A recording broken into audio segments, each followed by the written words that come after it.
வணக்கம் நண்பர்களே, முக்கிய செய்திகளை இந்த பதிவில் பார்க்க போகிறோம். ஹோம் மினிஸ்டர் அமித்ஷா நேற்று வெஸ்ட் பெங்காலில் டிஎம்சி காரங்களை பார்த்து என்ன சொல்லியிருக்காருன்னா, தலைகீழாக கட்டி தொங்க விட்டுருவேன் அப்படிங்கிற வார்த்தையை பயன்படுத்தியிருக்காரு. இது வெஸ்ட் பெங்காலில் பெரிய டிபேட்டை உருவாக்கியிருக்கு. மமதா பானர்ஜியெல்லாம் கடுமையான கண்டனத்தை பதிவு செஞ்சுருக்காங்க. ஹோம் மினிஸ்டர் அமித்ஷா எதுக்காக அப்படி சொன்னார், நேற்று போட்ட வீடியோலேயே நான் எக்ஸ்பிளைன் பண்ணியிருந்தேன். மேற்கு வங்காளத்தில் டிஎம்சி நிர்வாகிகள் லோக்கலில் இருக்கக்கூடிய மக்களை அச்சுறுத்துறாங்க. பிஜேபிக்கு ஓட்டு போட்டால் அவ்வளவுதான், யாருக்கு ஓட்டு போடுறீங்க அப்படிங்கிற ரிப்போர்ட்டு உளவுத்துறை மூலமாக எங்களுக்கு கிடச்சிரும். மறுபடியும் டிஎம்சி ஆட்சி தான். இங்கே பிஜேபிக்கு ஓட்டு போட்டாலும் டிஎம்சி தான் ஆட்சிக்கு வரும். டிஎம்சி ஆட்சிக்கு வந்தோன்னே பிஜேபிக்கு ஓட்டு போட்டவங்களாம் அவ்வளோதான் பார்த்துக்கோங்க அப்படின்னு சொல்லிட்டு மிரட்டுறாங்க லோக்கலில் இருக்கக்கூடிய டிஎம்சி நிர்வாகிகள். அதுக்கு பயந்து நிறையா பேர் பிஜேபிக்கு ஓட்டு போடாமல் தவிர்க்கிறாங்க. இந்த ரிப்போர்ட்டு ஹோம் மினிஸ்டருக்கு போயிருக்கு. 2021 தேர்தல் முடிவுக்கு பிறகு ஒரு பெரிய வயலன்ஸ் நடந்துச்சுல வெஸ்ட் பெங்காலில். பாஜக காரங்களுடைய வீடுகள் குறிவைக்கப்பட்டுச்சு. பாஜக தொண்டர்கள் மீது தாக்குதல் நடத்தப்பட்டுச்சு. டிஎம்சி காரங்க நடத்தினாங்க. இந்த நிலையில தான் ஹோம் மினிஸ்டர் அமித்ஷா தங்களுடைய கட்சிக்காரங்களை தங்களை நம்பி ஓட்டு போட வரக்கூடிய பொதுமக்களை பாதுகாக்க வேண்டியது கட்சிக்காரங்களுடைய கடமை, அதுவும் ஹோம் மினிஸ்டருடைய தலையாய கடமை. அதனால தான் யாராவது மிரட்டினீங்க அப்படின்னா, தேர்தலுக்கு பிறகு ஏதாவது வன்முறையில் இறங்குனீங்க அப்படின்னா, டிஎம்சி காரங்களே தலைகீழ கட்டி தொங்க விட்டுருவேன் அப்படிங்கிற வார்த்தையை அதன் காரணமாக ஹோம் மினிஸ்டர் அமித்ஷா பயன்படுத்தியிருக்காரு அப்படின்னு பாஜக விளக்கம் கொடுக்குறாங்க.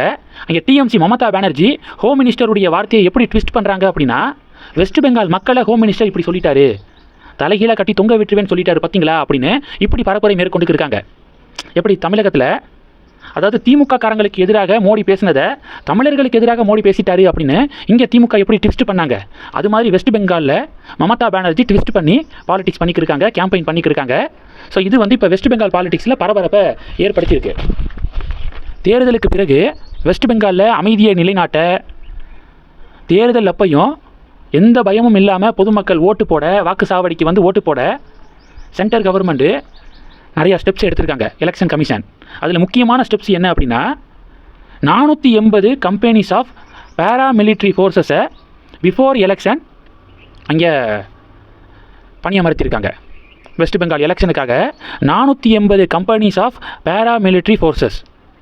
ஒரு பேராமிலிட்ரி ஃபோர்ஸுடைய கம்பெனியில் அப்ராக்சிமேட்டாக 135 பர்சனல் இருப்பாங்க, 135 வீரர்கள் இருப்பாங்க.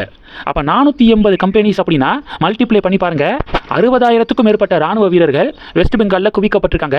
பொதுமக்களுடைய சேஃப்டிக்காக தேர்தலுக்கு முன்பாகவும் சரி, தேர்தலுக்கு பிறகும், எலெக்ஷன் ரிசல்ட்டுக்கு பிறகும் மக்களுடைய சேஃப்டிக்காக இராணுவ வீரர்கள் குவிக்கப்பட்டிருக்காங்க.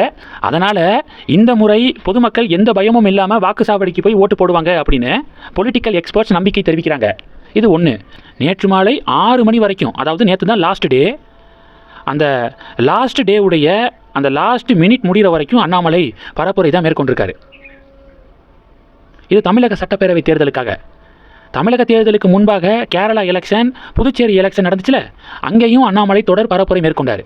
அதாவது மார்ச் 25ஆம் தேதியிலிருந்து அவருடைய கேம்பெயினை ஸ்டார்ட் பண்ணார். புதுச்சேரி, கேரளாவில் தொடர் பரப்புரை மேற்கொண்டார்.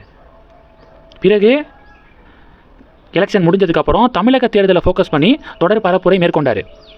அண்ணாமலையை பிரச்சாரம் பண்ணுறதுக்காக போட்டா போட்டி, பாஜக வேட்பாளர்கள், அதிமுக வேட்பாளர்கள்லாம் பயங்கரமான போட்டா போட்டி, என் தொகுதிக்கு வரணும் அப்படின்னு சொல்லிட்டு ரெக்வெஸ்ட் பண்ண முடிஞ்ச அளவுக்கு அண்ணாமலை, அதாவது லாஸ்ட் 10 டேஸில் தமிழகத்தில் கிட்டத்தட்ட 100 தொகுதிகள் கிட்ட அண்ணாமலை பரப்புரை மேற்கொண்டிருக்காரு. இந்த புள்ளி விவரம் கிடச்சிருக்கு. என்டிஏ என்ன பண்ணுவாங்க அப்படின்னா, இப்படி ரொம்ப நிறையா மொழிகள் பேசக்கூடிய, மொழி புலமை இருக்கக்கூடியவர்களை பல மாநில தேர்தல்களுக்கு பயன்படுத்துவாங்க. அந்த வகையில் அண்ணாமலைக்கு தமிழ், ஆங்கிலம், கன்னடம் இதெல்லாம் ரொம்ப சரளமாக தெரியும்.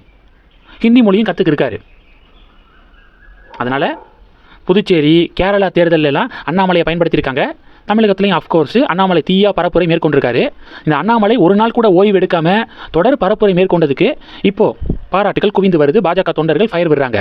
அடுத்து என்ன பார்க்க போகிறோம் அப்படின்னா, கருத்து கணிப்பு முடிவுகள். தமிழக மீடியாக்களுடைய கருத்து கணிப்பு முடிவுகளை பற்றி பொதுமக்கள் என்ன ஃபீட்பேக் கொடுக்குறாங்க தெரியுமா? எந்த மீடியாவும் ஒரு ஃபைனலான நம்பரை கொடுக்கவே இல்லை. இழுபறியான தொகுதிகள் அப்படின்னு சொல்லிட்டு 30, 40 இப்படி இவ்வளவு தொகுதிகளை இழுபறியான தொகுதிகள் அப்படின்னு சும்மா நம்பரை போட்டு கடந்து போக முயற்சி பண்ணியிருக்காங்க. திமுக ஜெயிப்பாங்க அப்படிங்கிற ஒரு நிலைமை இருந்துச்சுன்னா டெஃபினட்டாக தமிழக மீடியாக்கள் அதை ரிவீல் பண்ணியிருப்பாங்க. திமுக தான் ஜெயிக்க போகுது, 150 160 தொகுதி அப்படின்னு சொல்லிட்டு நம்பர்ஸை போட்டிருப்பாங்க.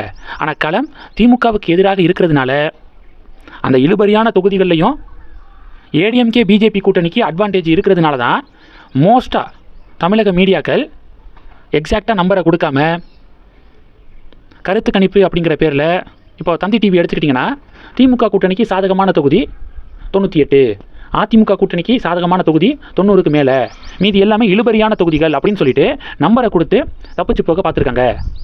அந்த இழுபறியான தொகுதிகளை நீங்கள் ஆய்வு செஞ்சு பார்த்தீங்கன்னா அட்வான்டேஜ் ஏடிஎம்கே பிஜேபி கூட்டணிக்கு தான் டிஎம்கே கூட்டணியை கம்பேர் பண்ணும்போது அதிகமாக இருக்குது. அப்போ அதையும் கணக்கில் எடுத்து என்டிஏவுக்கு நம்பர்ஸை சேர்த்துருக்கணும்ல. சேர்த்தா பின்னாடி நமக்கு ஏதாவது பிரச்சனை வந்துருமோ, திமுக கிட்டேருந்து ஏதாவது மிரட்டல் வருமோ அப்படின்னு பயந்து தான் இப்படி அறகுறையாக கருத்து கணிப்பு முடிவுகளை தமிழக மீடியாக்கள் இந்த தேர்தலில் வெளியிட்டிருக்காங்க அப்படின்னு பொதுமக்கள் ஃபீட்பேக் கொடுப்பதாக பாஜக அதிமுக சொல்கிறாங்க. இது பெரிய பரபரப்பை ஏற்படுத்தியிருக்கு.